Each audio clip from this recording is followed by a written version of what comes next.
Welcome to my channel. நீங்கள் பார்த்துட்டு இருக்கிறது கோழி 9 முட்டை வச்சேங்க. ஆனால் 9 குஞ்சு அப்படியே பொரிச்சிருக்குது. அந்த காட்சி தான் என்ன பண்ணேன். கோழி நான் எங்கள் வீட்டில் கிட்டத்தட்ட ஒரு 30 கோழியோ 35 கோழி வளர்த்திட்டு இருக்கிறோம். ஆனால் இப்போ 9 முட்டை வச்சு 9 குஞ்சும் இப்படி பொரிச்சிருக்குது.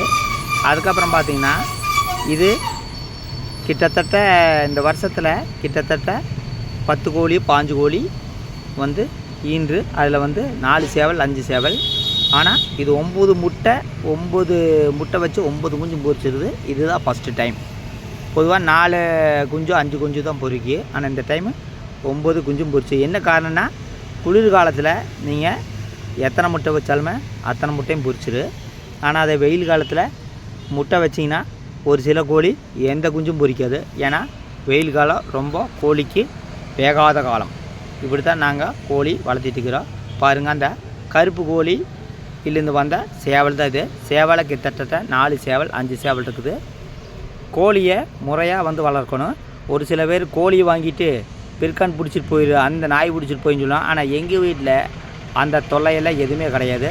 அந்த அளவுக்கு ஃபஸ்ட் கிளாஸாக கோழியை பராமரித்து வளர்த்திட்டுருக்குறோம்.